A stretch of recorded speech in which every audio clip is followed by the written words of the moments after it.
God is good all the time and all the time God is good. Puji Tuhan, Tuhan kita baik. Kita masih diizinkan hari ini untuk beribadah bersama-sama. Walaupun kita terpisahkan oleh ruang, tapi kita dipersatukan di dalam Tuhan. Dan kita percaya bahwa hadirat Tuhan hadir di tengah-tengah rumah kita masing-masing.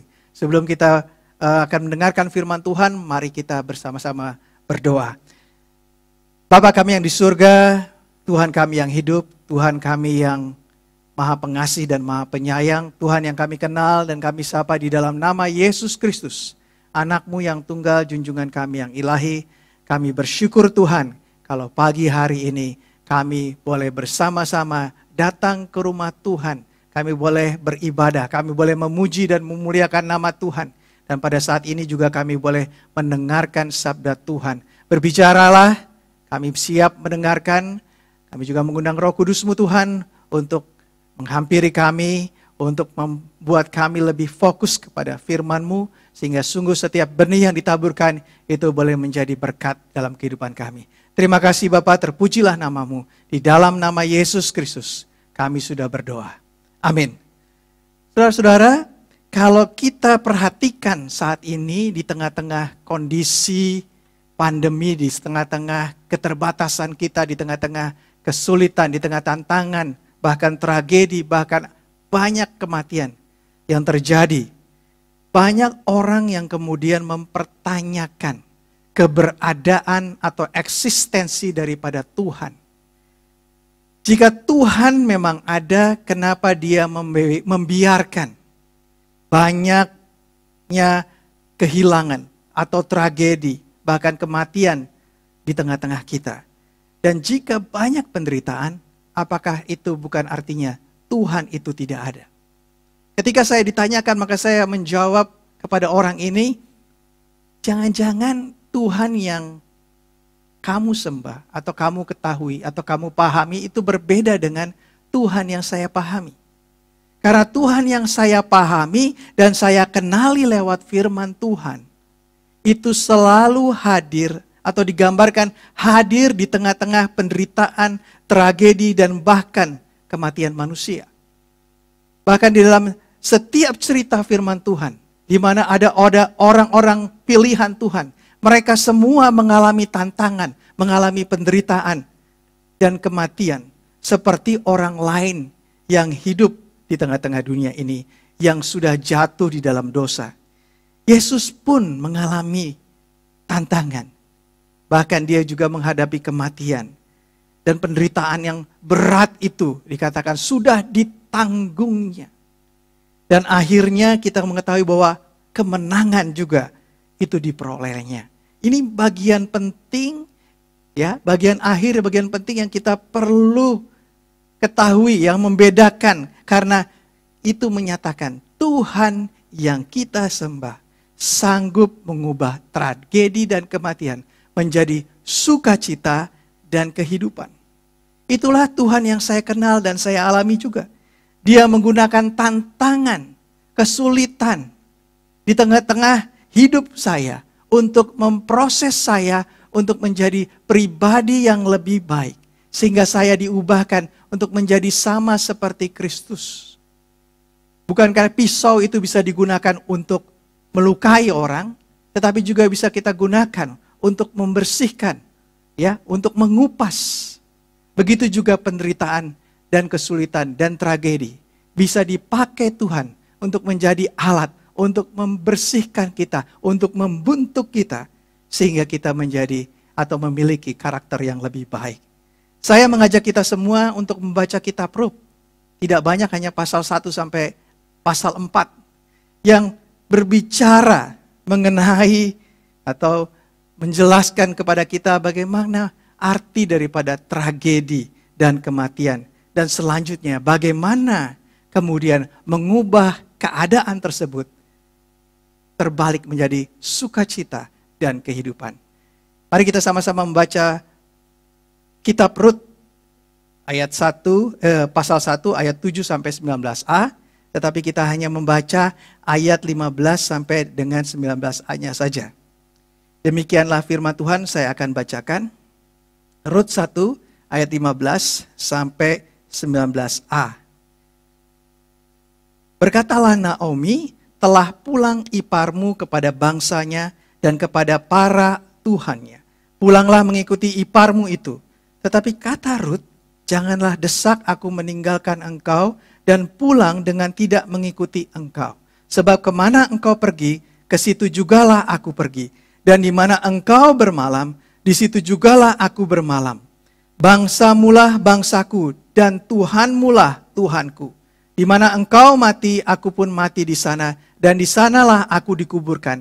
Beginilah kiranya Tuhan menghukum aku, bahkan lebih lagi daripada itu, jikalau sesuatu apapun memisahkan aku dari engkau, selain daripada maut. Ketika Naomi melihat bahwa Rut berkeras untuk ikut bersama-sama dengan dia, berhentilah ia berkata-kata kepadanya, dan berjalanlah keduanya sampai mereka tiba di Betlehem. Kafot Lecha Adonai Elohenu Kafot Lecha. Kalau kita melihat mulai dari pasal 1 sampai dengan pasal 4, kita menemukan begitu banyak percakapan-percakapan. Baik antara Naomi dengan kedua mantunya, Naomi dengan Rut, ya Rut dengan Boas, dan Boas dengan para tua-tua. Banyak percakapan-percakapan. Tetapi menurut saya percakapan yang paling penting di dalam kitab Rut itu adalah bacaan yang kita barusan baca. Karena disitulah menurut saya keadaan tragedi dan kematian yang disampaikan, diceritakan di ayat 1 sampai ayat 5 kemudian berubah 180 derajat menjadi satu sukacita dan adanya kelahiran di akhir daripada pasal 4. Mari kita disegarkan kembali dengan cerita ini. Saya percaya kita semua sering mendengar. Tetapi mari kita disegarkan kembali. Di mana Naomi dan Elimelek, Naomi dan keluarga memutuskan pergi ke Moab, ya, untuk memiliki hidup ketika kelaparan terjadi di Betlehem, di Yehuda pada saat itu. Akan tetapi ketika dia pindah, justru yang dia dapatkan ini jauh lebih berbeda dengan kenyataannya. Karena justru kematian suaminya dan kemudian disusul oleh kematian kedua anaknya. Saya percaya ketika mereka pindah ke Moab, ke negeri asing ini, mereka sudah memikirkan berbagai opsi, berbagai kemungkinan-kemungkinan. Sampai pada akhirnya mereka memutuskan untuk pindah menjadi orang asing di Moab, supaya mereka memiliki kehidupan yang jauh lebih baik. Dan sebagai orang tua mereka pasti mau kedua anaknya, ya, Mahlon dan Kilion, memiliki masa depan. Dan saya percaya ada satu pesan dari nama-nama Mahlon dan Kilion. Karena kalau kita melihat narasi dalam perjanjian lama, nama itu selalu memiliki makna. Bahkan dalam kitab Rut juga Naomi mengatakan, jangan panggil aku lagi Naomi, panggil aku Mara atau kepahitan. Karena Tuhan menghukum aku.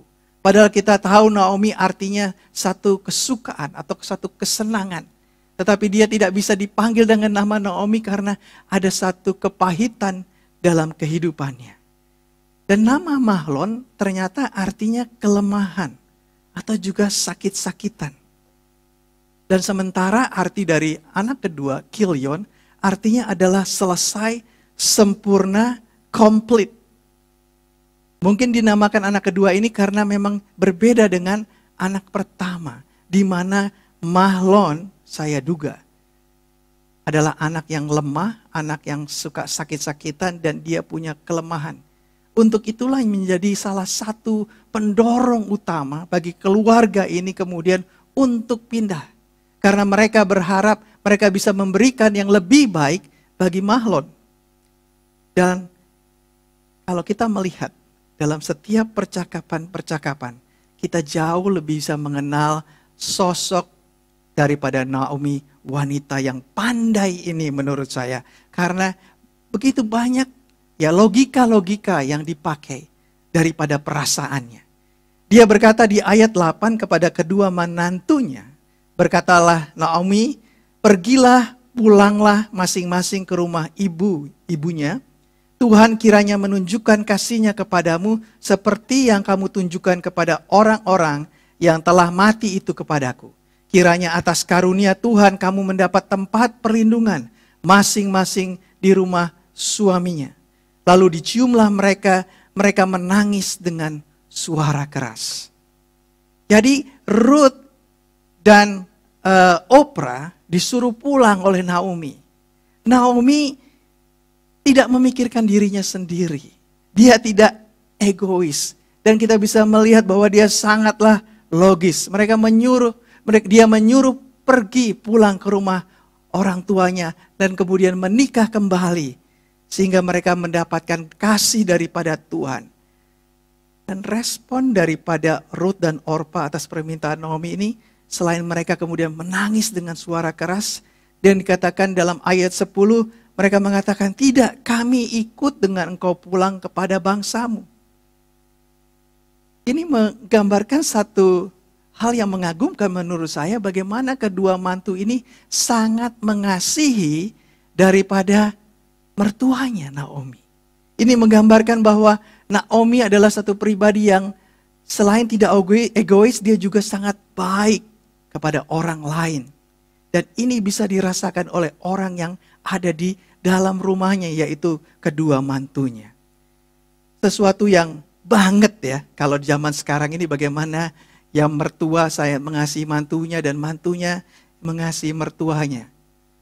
Dari zaman dulu sampai sekarang ini memang masih sesuatu banget. Kemudian Naomi berkata di ayat 11, pulanglah anakku. Jadi sekali lagi dia mengatakan, pulanglah. Mengapakah kamu turut dengan aku? Bukankah tidak ada lagi anak laki-laki yang akan kulahirkan untuk dijadikan suamimu nanti? 3 kalinya, pulanglah anak-anakku, pergilah sebab sudah terlalu tua aku untuk bersuami. Seandainya pikirku ada harapan bagiku dan sekalipun malam ini aku bersuami, bahkan sekalipun aku masih melahirkan anak laki-laki. Masakan kamu menanti sampai mereka dewasa? Masakan karena itu kamu harus menahan diri dan tidak bersuami?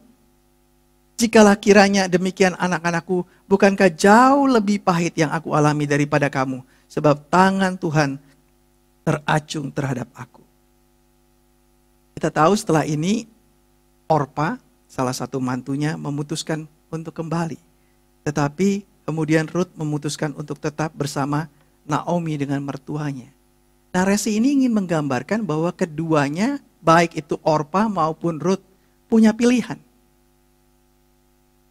Tetapi Ruth kemudian memilih untuk bersama dengan Naomi, mertuanya wanita janda miskin itu, untuk pulang ke rumah, pulang kampung.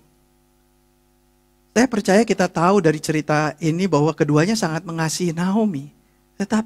Dan keduanya juga sudah mempertimbangkan keputusan mereka. Saya yakin bahwa Tuhan menaruh sesuatu di hati dari Ruth, sehingga dia memilih tetap bersama dengan Naomi. Karena saya percaya Tuhan punya rencana. Ya, karena Tuhan punya rencana pemulihan bagi Ruth dan Naomi. Jadi Tuhan meletakkan sesuatu di dalam hati Ruth sehingga dia mau bertahan bersama-sama dengan Naomi walaupun dia tidak bisa melihat apa yang akan terjadi di depan. Dan saya percaya di tengah-tengah pandemi ini banyak kesulitan, banyak tantangan. Kita diperhadapkan dengan keputusan demi keputusan yang kita harus ambil. Lewat cerita ini saya juga percaya Tuhan pasti menaruh di dalam hati kita yang mengarahkan kita kepada keputusan. Di mana keputusan tersebut adalah untuk menjalankan rencana Tuhan terjadi dalam kehidupan kita. Kepada rancangan keselamatan, kepada rancangan pemulihan. Sebab kita adalah orang-orang pilihannya. Saudara-saudara, rencana Tuhan tidak pernah gagal. Lewat tragedi dan kematian, lewat setiap keputusan kita, Dia mampu berorkestra dan kemudian mengubah segala keadaanmu menjadi sukacita dan kehidupan. Itulah Tuhan yang kita sembah.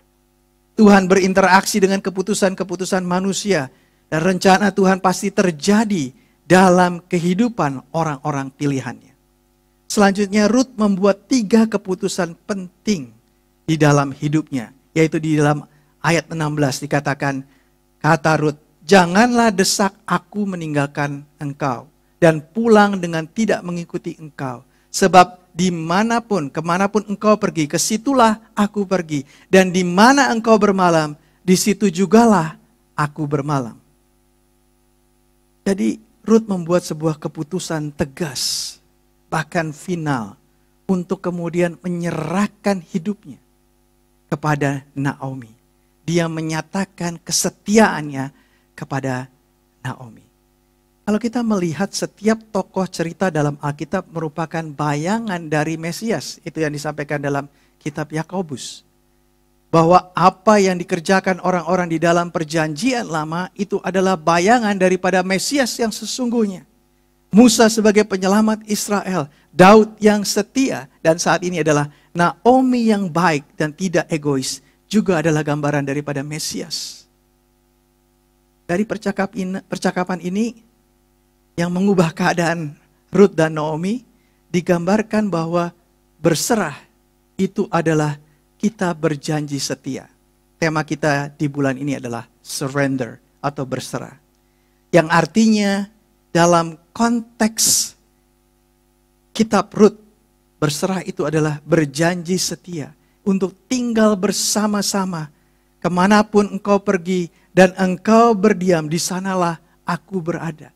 Ketika kita berserah kepada Tuhan, artinya kita berjanji setia kepada Tuhan. Kemanapun Tuhan pergi, aku ikut. Kemana engkau berdiam, aku juga akan berada di sana. Yesus mengatakan dalam Yohanes 15 ayat 4, tinggallah di dalam aku dan aku di dalam kamu. Selanjutnya Yesus mengatakan, kenapa kita harus tinggal di dalam bersama-sama dengan Dia? Karena engkau tidak bisa bertumbuh di luar aku. Ini dalam konteks pokok anggur dan carangnya. Tidak ada carang yang bisa tumbuh di luar, tidak menempel dengan atau berdiam dengan pokoknya. Dan ini yang menjadi gambaran juga bahwa kita harus berserah kepada Tuhan. Kenapa? Karena kita tahu setiap pertumbuhan, setiap berkat kita itu ada hanya di dalam Tuhan. Ada berkat di sana bersama-sama dengan Yesus.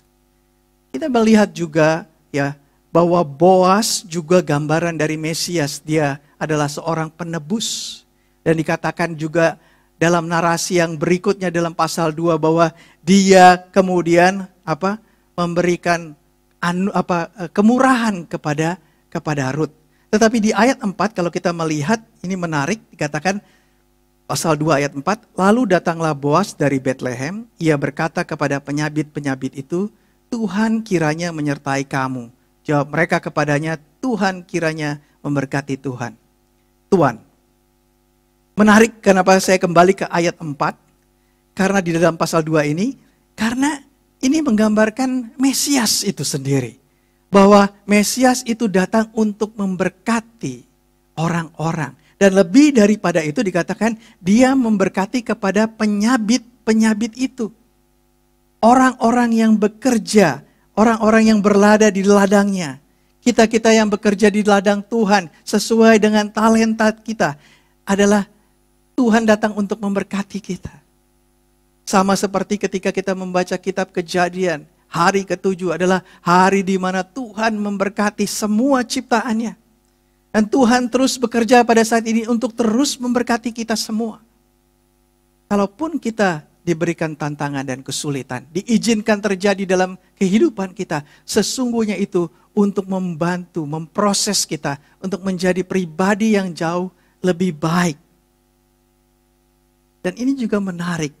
Kalau kita melihat lagi di ayat kelima, kita bisa melihat bahwa Boas itu mengenal setiap pengerjanya. Dia tahu mana yang tiba-tiba ini siapa ya?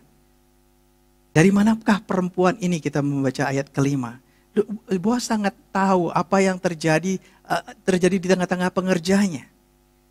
Kemudian juga ketika ada percakapan dengan Rut, Boas menjawab di ayat 11, telah dikabarkan orang kepadaku dengan lengkap segala sesuatu yang engkau lakukan kepada mertuamu sesudah suamimu mati, dan bagaimana engkau meninggalkan ibu bapamu dari tanah kelahiranmu, serta pergi kepada suatu bangsa yang dahulu tidak engkau kenal. Sangat luar biasa, Tuhan itu sangat mengetahui apa yang terjadi dalam kehidupan kita.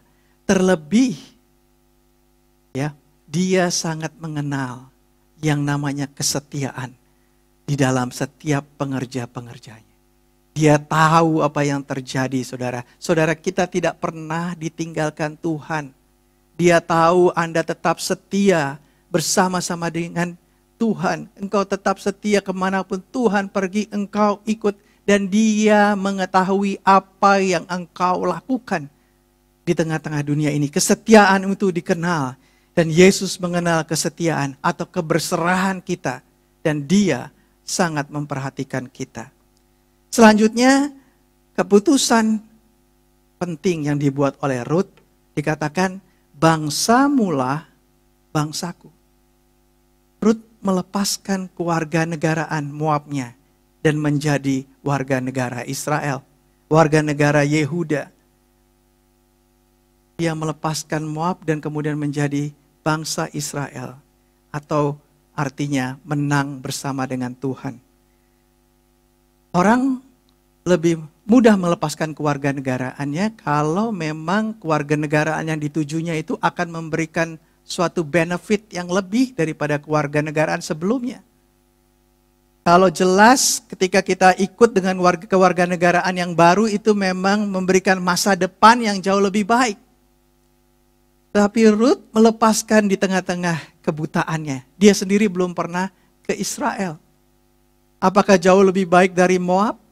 Dia tidak tahu apa-apa tentang orang di sana, tetapi dia percaya kepada Naomi. Bahwa Tuhan yang disembah Naomi adalah Tuhan yang sanggup mengubah segalanya. Sama seperti yang terjadi dalam kehidupan Abraham ketika dia keluar dipanggil Tuhan ke tanah Kanaan dari tanah Ur Kasdim. Ada langkah berani ketika kita melepaskan kewarganegaraan, ketika kita mengorbankan segala yang menempel dalam kewarganegaraan tersebut. Dan itu yang terjadi, ada pengorbanan, ada langkah berani. Dan ini juga terjadi ketika kita berserah kepada Tuhan. Kita harus siap untuk berkorban. Untuk siap meninggalkan hidup kita yang lama menjadi hidup yang baru. Kita harus melepaskan kebiasaan atau budaya kita yang lama menjadi kebiasaan yang baru, budaya yang baru. Dan ini seringkali tidak terjadi dalam kehidupan orang percaya. Mereka mengatakan dia berserah kepada Tuhan, tetapi dia tidak melepaskan kebiasaan-kebiasaan lamanya. Budaya-budaya lamanya masih menempel ketika menjadi orang percaya. Dia masih melakukan hal-hal yang tidak berkenan di hadapan Tuhan. Dan ini terjadi dalam kehidupan kita semua. Kita masih sulit melepaskan kehidupan kita yang lama. Tapi kalau kita mau keadaan kita berubah, ya dari tragedi dan kematian, dan kita mau berubah menjadi satu sukacita dan kelahiran yang baru, ada benih yang baru, ada pemulihan, kita harus berserah, artinya kita mau meninggalkan hidup kita yang lama. Dan seringkali kesulitan dan tantangan yang terjadi dalam kehidupan kita ini membantu kita memproses kebiasaan-kebiasaan lama sehingga kita bisa menanggalkannya. Sehingga kita memiliki kebiasaan yang baru. Karena Tuhan ingin kita tetap bersama-sama dengan Dia. Dan kita harus melepaskan semua kebiasaan buruk itu. Dan tantangan dan kesulitan, tragedi, bahkan kematian dipakai Tuhan untuk mengubah kita semua. Selanjutnya poin yang terakhir, keputusan yang terakhir yang diambil Rut adalah Tuhanmulah Tuhanku. Jadi Rut bukan saja menyerahkan hal-hal yang di luar, seperti tempat di mana dia tinggal, keluarga negaraannya, tetapi dia menyerahkan yang paling dalam, yaitu hubungan dia dengan Tuhan, kepercayaannya, imannya kepada Tuhan, itu dia serahkan. Artinya kepercayaan ini sangat penting karena kita percaya kepada Tuhan, kita tahu bahwa Dia adalah sumber dari kehidupan itu. Dan seringkali yang terjadi dalam kehidupan kita, kita berserah, tetapi kita meletakkan sumber kepercayaan, sumber kehidupan kita kepada hal-hal yang di luar Tuhan. Kita percaya kepada pekerjaan kita percaya kepada usaha kita percaya kepada perusahaan kita. Kalau berserah kepada Tuhan, kita artinya percaya bahwa Tuhan adalah sumber daripada kehidupan kita. Dan Rut menyerahkan hidupnya sepenuhnya ke dalam rencana dan kehendak Tuhan. Sama seperti Yesus ketika dia menghadapi tantangan berat, ketika kematian ada di depan mata. Ya Tuhan, jika Engkau mau, cawan ini boleh berlalu. Tetapi bukan kehendakku, melainkan kehendak-Mu yang jadi. Jadi dia memohon kepada Bapa. Dia membawa setiap permohonannya kepada Bapa. Tetapi di akhirnya dikatakan, hanya kehendak Bapa saja yang jadi. Jadi dia menyerahkan semuanya ke dalam kehendak dan rencana Tuhan. Dan ini sangat penting bagi kita semua. Pada saat ini kita membawa setiap permohonan kita. Banyak orang-orang yang ada di sekeliling kita yang sakit. Kita berdoa, Tuhan sembuhkan orang tuaku. Tuhan sembuhkan istriku. Tuhan sembuhkan suamiku. Tuhan sembuhkan anak-anakku. Tuhan sembuhkan saudaraku. Tetapi selanjutnya kita menyerahkan semuanya dalam rencana dan kehendak Tuhan. Karena kita tahu Dia adalah sumber dari segala sesuatunya. Sumber dari segala kebaikan, apapun yang keluar daripada Bapa adalah baik bagi kita semua. Dan mungkin kita belum mengerti ketika apa yang Tuhan jawab berbeda dengan apa yang kita minta. Tapi ketika kita berserah kepada Tuhan, artinya kita tahu Tuhan pasti merancangkan kebaikan itu terjadi dalam kehidupanku. Jika itu diizinkan, itu sebagai proses aku dibentuk untuk jauh menjadi pribadi yang lebih baik. Dan inilah yang dikatakan keputusan yang penting dalam hidup Rut yang mengubah keadaannya. Dari tragedi dan kematian berubah 180 derajat menjadi satu sukacita dan satu kelahiran. Benih yang baru itu tumbuh kembali kalau kita melihat di pasal yang keempat. Berserah dan berkomitmen itu menurut saya adalah hal yang berbeda. Berkomitmen artinya kita berkomit mungkin untuk pergi ke gereja, kita berkomit untuk melayani, kita berkomit untuk melakukan hal tertentu. Tetapi kendali ada di tangan kita. Ketika keadaan itu berubah, ketika keadaan sesuatu yang sulit, maka komitmen itu bisa berubah. Tetapi kalau berserah, artinya kita tidak punya kendali. Apapun yang terjadi dalam diri kita, kita terus berserah kepada Tuhan. Keadaan boleh menjadi sulit, tetapi kita tetap berserah kepada Tuhan. Keadaan boleh tidak sama seperti yang kita inginkan, tetapi kita mau berserah kepada Tuhan. Kita mau tetap setia kepada Tuhan. Itu maksudnya berserah. Jadi ada sedikit perbedaan dengan berkomitmen. Dan kemudian dilanjutkan di ayat 17. Di mana engkau mati, aku pun mati. Di sana dan di sanalah aku dikuburkan. Beginilah kiranya Tuhan menghukum aku. Bahkan lebih lagi daripada itu. Jikalau sesuatu apapun memisahkan aku dari engkau, selain daripada maut. Ini saya katakan tadi dari keputusan yang final. Ini menjadi materai dari perkataan keputusan-keputusan daripada Rut kepada Naomi. Berserah itu juga perlu materai. Kita berjanji setia kepada Tuhan apapun yang terjadi. Itu tidak boleh memisahkan kita. Hanya mautlah yang memisahkan kita. Kita tahu bahwa kehidupan daripada Rut dan Naomi berubah setelah itu. Tragedi itu berubah. Rut menikah dengan Boas, kemudian melahirkan Obed. Dan Obed kemudian memiliki anak Isai, dan Isai memiliki anak Daud. Sangat luar biasa. Tunas baru itu lahir dari pohon yang mati. Kita percaya Tuhan yang kita sembah mampu mengubah keadaan kita pada saat ini. Dan pada saatnya lagi, tunas yang baru itu akan hidup dari keadaan kita yang saat ini. Kita bisa anggap keadaan yang mati. Kita percaya berserah itu penuh dengan kuasa yang sanggup mengubahkan keadaan kita saat ini.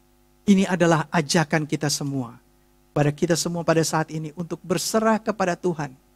Berserah kita, kalau kita membaca dalam kitab Rut ini berbeda dengan tidak melakukan apa-apa. Kita tahu bahwa Rut itu sangat dikenal dengan apa? Kerja kerasnya. Dia sangat rajin. Jadi dia melakukan bagiannya. Dan sisanya kita serahkan kepada Tuhan. Karena kita percaya ada banyak hal yang tidak kita pahami. Ada banyak hal yang kita tidak bisa kendalikan. Tapi kita mau berserah kepada Tuhan. Terlebih di tengah-tengah pandemi ini. Kita mau melakukan semua upaya yang bisa kita lakukan. Dan sisanya kita serahkan kepada Tuhan.